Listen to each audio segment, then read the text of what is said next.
Breaking news! The World Cup is just a few months away, and that means people are going to have to figure out where to stay. Kansas City is the smallest host city in the US, so they're figuring it all out.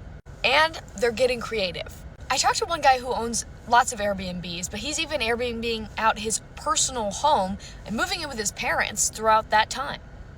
The opportunity is just so large here that it would be silly not to take advantage of it. Not many things would make you eager to move back in with your parents, but renting out your home during the World Cup might. Kansas City is preparing for an estimated 600,000 visitors this summer. Everyone's about to show up on our doorstep. And with hotels booking up months in advance, space is becoming harder to find. Everything is going to be booked. I mean, I would imagine there's going to be people in tents in the streets. Wait. 36,000 hotel rooms for 600,000 visitors? That's not a shortage. That's a math problem with no solution.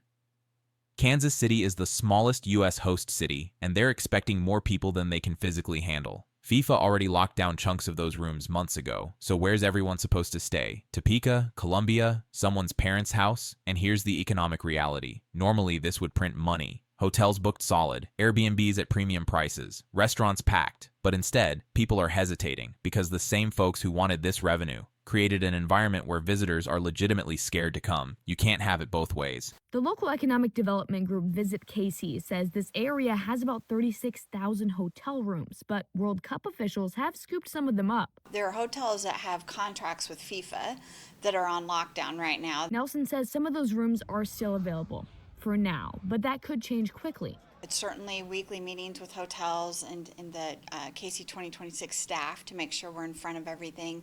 We haven't heard anyone say we're completely sold out. One hotel under construction says they aim to open right before the first match. And there'll be a cocktail lounge area, and then you'll pass a coffee shop. The people behind it tell me the timing is tight. It's exciting and scary at the same time because there's a good chance we'll have been open by just a week or two. KC is the smallest of the 11 U.S. host cities, so the hotel owners say they expect many will be looking for rooms outside of the core city as well. So it has to branch out to Topeka, Lawrence, even as far as Columbia. Now might just be a good time to book if you're looking for a better deal. And to sweeten the deal, Kansas City is offering short-term rental permit discounts from May to the end of July just for the World Cup.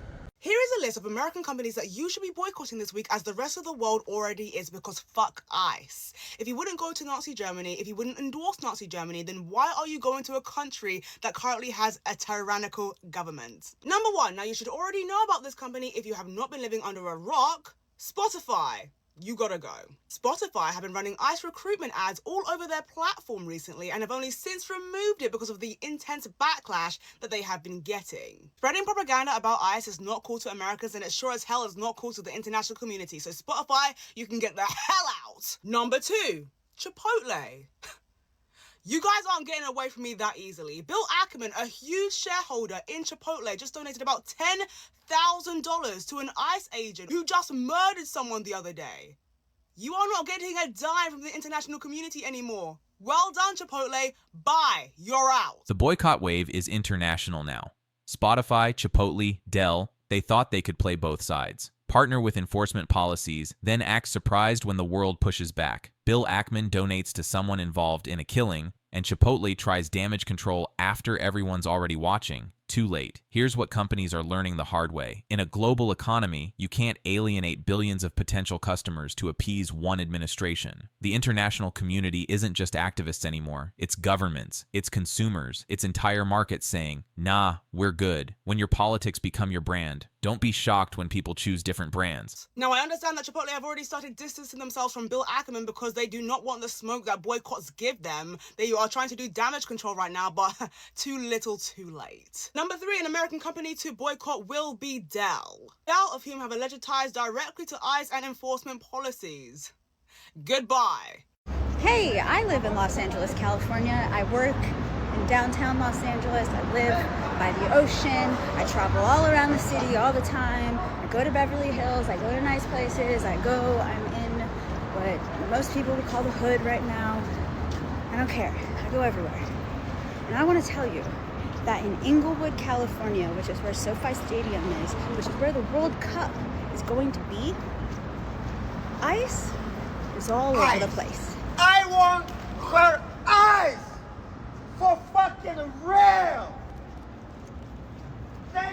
I said, I'm downtown.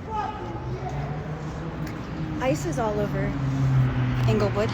They took 10 to 15 people 2 days ago, and it is a historically black, 50% Latino community. If you're going to come here for the World Cup, tips, be rich, and be white. This person is in Inglewood, where Sophie Stadium is, where the World Cup will actually be. And they're saying flat out, if you're coming here, you better fit a certain profile. Think about that. You're hosting the world, every skin tone, every language, every culture, and your welcome is racial profiling and enforcement sweeps? That's not hospitality, that's hostility. For international fans spending thousands to fly here, this isn't paranoia, it's pattern recognition. Why risk your safety and money in a place that treats you like a suspect? The people who voted for these policies are now complaining tourism is down and businesses are struggling. Congratulations. Cause, meet effect. We have some news right now. The people of Iceland are furious at the United States. Why? Because privately overnight, Donald Trump's nominee to be the next ambassador to Iceland privately joked with other members in Congress that Iceland would be America's 52nd state and that he would be the governor of Iceland. According to The Guardian and Politico, Billy Long, former congressman, joked with former colleagues that he was going to be Iceland's governor once he's confirmed as Trump's ambassador to Iceland, and that Iceland would be America's 52nd state. Canada, in his mind, would be America's 51st state. The foreign minister of Iceland says, quote, these words spoken by Billy Long, who Donald Trump has nominated as ambassador to Iceland, may have been said in jest. Still, they are offensive to Iceland and the Icelandic people, who have had to fight for their freedom and have always been a friend to the United States. Thousands of people across Iceland have signed a petition expressing anger, backing the call for Trump to nominate someone else. Spread the word. Full updates on my Substack, as always, linked in bio. Subscribe for free and follow along for more news to come. Is this genius? Is this Donald Trump's kryptonite? Jürgen Hart, a German politician, has suggested after Donald Trump has threatened a 10%, then 25% tariff on European countries for supporting Greenland and Denmark against US aggression, a boycott of the 2026 World Cup, which is predominantly held in the US, a prestige event which, if no one turned up, would damage Donald Trump's ego. Hitting where it hurts, the ego. And strategically, this might actually work. Policy arguments don't matter. Diplomatic conversations don't matter. But you know what does? Optics, crowd size, looking successful on camera. If stadiums are half empty, if the photos show sparse crowds instead of packed arenas, if entire nations boycott, that's a PR nightmare that can't be spun away. The World Cup was supposed to be a massive flex. Everyone wants to be here. But Germany's at 47% support for boycott. Iceland is furious. Fans across Europe are canceling. This was supposed to show strength. Instead, it's showing isolation. And nothing stings more than empty seats in an arena built for celebration. Now, the World Cup is already facing massive challenges.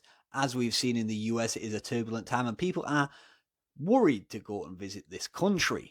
From ICE agents grabbing people off the street to ticket prices 4 times as much as they previously were. As you can see, massive increases there. This is a big worry for people trying to travel. Massive expensive cost of living crisis. Imagine trying to take your family.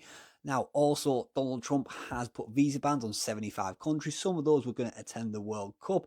This is an uphill struggle for the US already. Clearly, it's not obviously a very popular sport in the US, so tourism would be a big draw for them to try and get people in.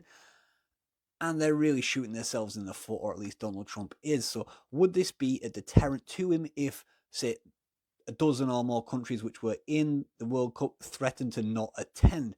Could this make him think twice? Damaging his ego likely is the biggest offence to him. This would likely make him think twice, possibly, as we see with the Nobel Prize fiasco of him being given one, even though he hasn't actually won one. It's a bizarre situation which only this type of action maybe could make a difference. I don't hear a lot of people asking this question. Is America fit to host the FIFA World Cup? Is America really fit to host the FIFA World Cup? Let's talk. Hosting a World Cup is not just about infrastructure or stadiums. It's about a promise that everyone is welcome and everyone will be safe. Right now, that promise feels broken for many people, especially migrants, Africans, Muslims, Arabs, and travelers from the global south. The issue with the United States is not football infrastructure. It is the political and security environment. ICE enforcement has created global anxiety and uncertainty.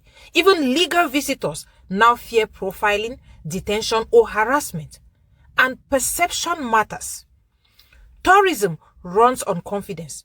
Football runs on openness. Yes. Football runs on openness. That's not poetic. That's foundational. It's called the World Cup. The entire point is that for 1 month, politics gets set aside. You celebrate humanity through sport. You meet people from everywhere. You connect. When you've got enforcement raids in host cities, when legal visitors are scared of profiling, when people fear detention based on accent or appearance, you've violated the core promise. Sure, some will still come, but millions are already saying no. And that's not just lost revenue. That's a loss of what this event is supposed to be. You can build the best stadiums in the world, but if people don't feel safe, if they don't feel welcome, none of it matters. Some fans have already cancelled their World Cup plans. I mean, millions of fans have already cancelled their plans. And many others will still attend.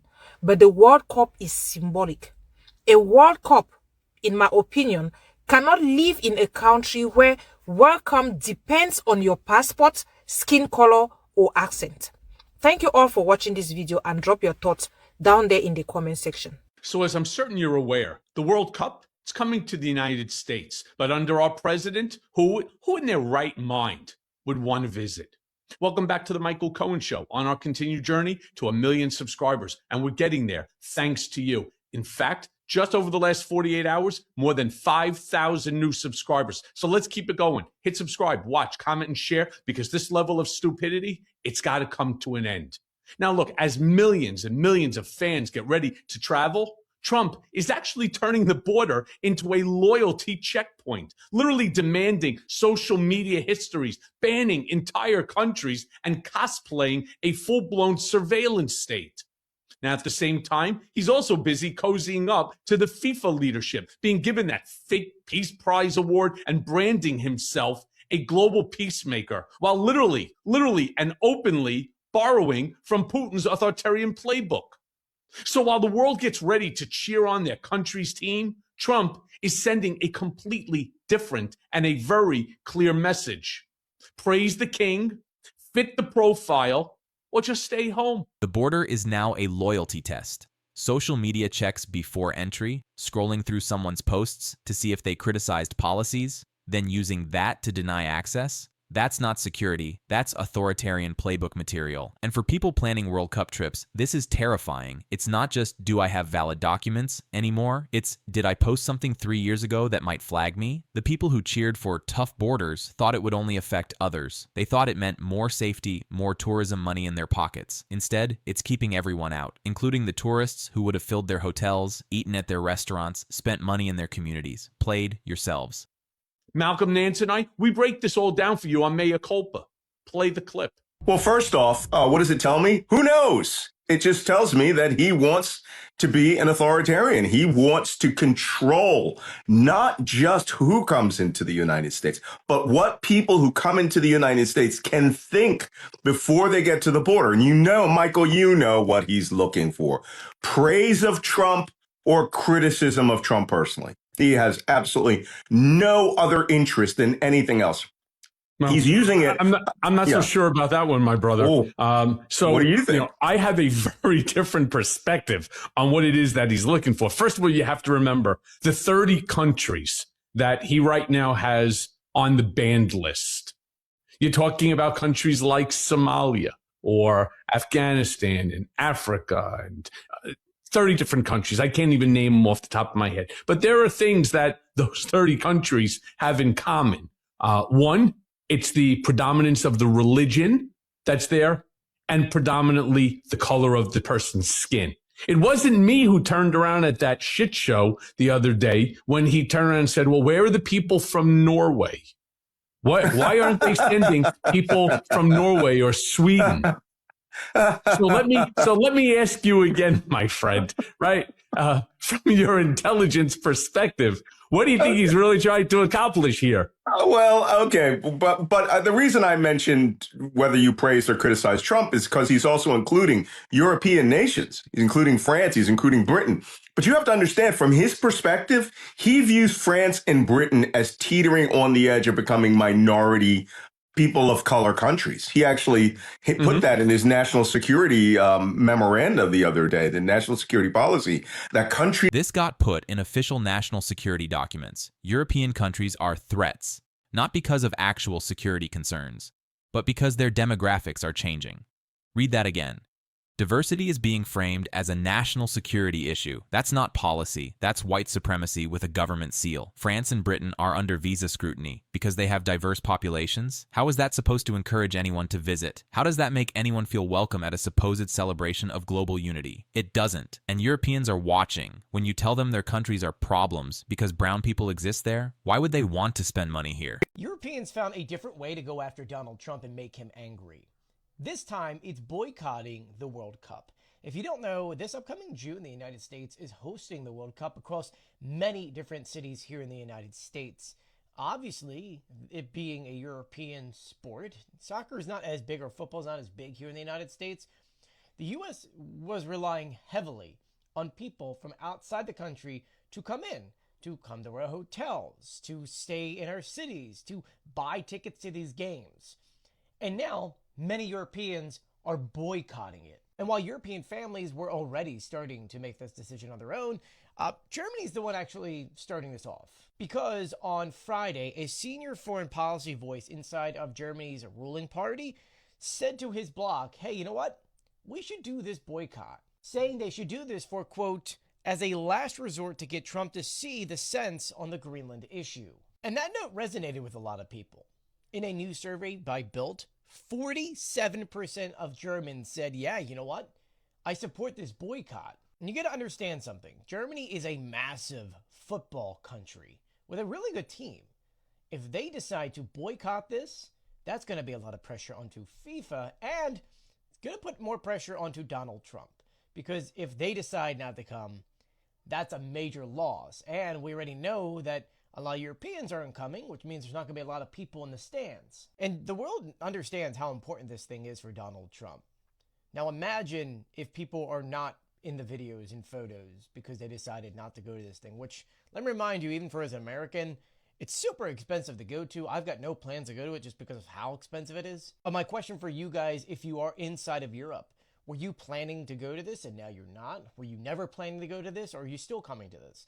Let me know in the comment section below. I'll be sure to keep you guys updated, so please do share my videos and follow me for more. Germany at 47% boycott support is massive. This isn't casual fandom. Germany is obsessed with football. Their team is historically one of the best. If they pull out, that's not one team. That's millions of traveling fans. Merchandise, hotels, entire local economies built around their presence. And it creates a domino effect. Other European nations are watching. If Germany goes, others follow. Plus, tickets are already 4 times normal price. So you're asking people to pay more for less safety in a hostile environment. Who's signing up? Answer: not enough people. America isn't a football nation. This event needs international tourists to work financially. Without them, empty stadiums, massive losses, all completely avoidable. What are you going to watch more of in 2026?